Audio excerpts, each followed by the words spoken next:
If you live in the West, water is not a problem for you, usually, except on very rare occasions. And I still remember the time I came back. I had gone to Scotland for a conference, and the person lending me the keys of our house told me, if you need water, hot water, just turn the tap and wait, and the water will come. After a few minutes, the water will be hot. And I opened the tap, and the water started running down the drain, and I was feeling horrible. I still wanted my hot water, but I had no other idea how to follow what she said. And for me, it was just a summary of the wastage that is characteristic of the West. In Nigeria, water is a very scarce commodity. The first year I was at Nsukka, I was given a flat after having shared with some British girls in a house. And that flat was on the second floor, and there was absolutely no water on the tap. So I had to go with an iron bucket down the stairs and then down the garden and queue up at the pump, what they call the pump, with the servants of other people. Because everybody had servants, because they didn't want to queue up for water, for example. And because I had refused to get a servant, because I thought this was slavery in my French idea, you know. So I queued up. No, I didn't. When people saw me, they used to give way, and out of respect, I would fill my bucket and then struggle up the garden, up the stairs, and that lasted.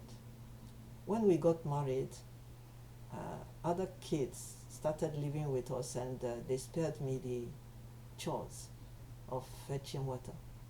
But the thing remained that we had no water. When we got our first child, we needed napkins for the child, but there was no disposable one. And we had cotton napkins that needed to be washed without water. And somebody decided to give us an invaluable gift. He took his car, went 10 kilometers away to the river, the Adada River, and fetched water for us in quantity. And it lasted for some time. And we were so grateful. I never forgot. And then the queue for water continued. Then we moved down the hill to a street below that had no water either. And then we went down the campus to another house. Eventually, we moved again. And at that time, the children were a bit more grown up, and they used to join the other kids from the area, and they were all going up, climbing on the roof of the faculties that were nearby, where there were big tanks that collected rainwater. So they were opening the tanks.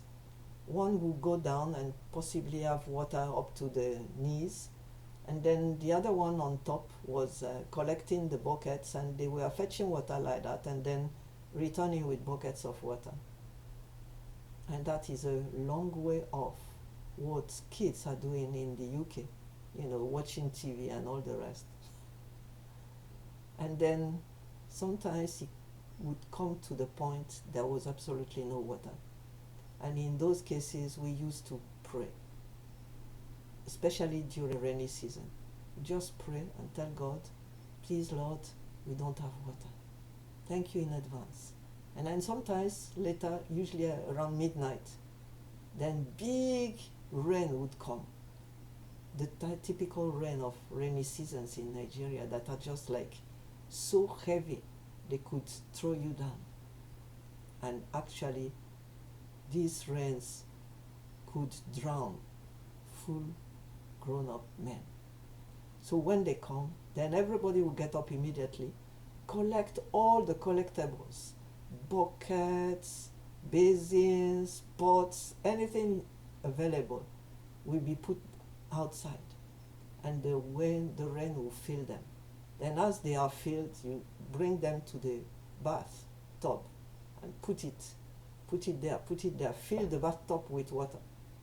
And you know that this is rainwater that has been splashing around with mud, so it was not that clear. But the big beautiful thing was that when it comes to the bathtubs and rests, then all the mud will fall at the bottom. Then you can collect the water and enjoy it. And we used to be very, very careful with water. So for example, if you have some clothes to wash and you do your washing, after the washing you don't throw the water, you use it to flush the toilet. And the one for drinking, we try to boil it. At least that was the order given to the children. Don't drink any water without boiling. Then at a point I discovered that they were not boiling them. And I said, why? And you know what they said? At that time we were about 18 in the house. So the person in charge, one of the grown-up kids, said, how can we? You boil it, it's still boiling, it's still hot, very, very hot, and they come to drink. So there's no way, it doesn't work. So everybody was just drinking water as is. And miraculously, most of us didn't get sick drinking that kind of water. The worst or the best of my experience was a day I went to Imo State,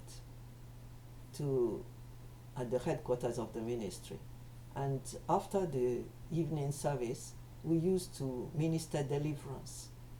And this was a very hectic and difficult work. And it lasted usually till 3, 4 in the morning. So I came back to the house with the others around 3 plus 3, after 3 p.m. a.m., sorry. And then I wanted to have a shower because I was sweating. And then I went to the bedroom, and one of the people there was telling me, sorry, the tanker didn't come to deliver water today, because that is in a town, so you have to wait for a tanker and pay for water. And the tanker didn't come. So they said, oh, we thought of you, and we kept a glass of water for you, so that at least you can, clean your face. So I collected the glass of water in the fridge and thought, what next? And I don't know how, but I managed to wash from head to toes, and even wash my teeth and my face, of course. And I felt so refreshed, as if I had all the water that I could dream of, and sleep. So water is so precious. And I never waste water anymore.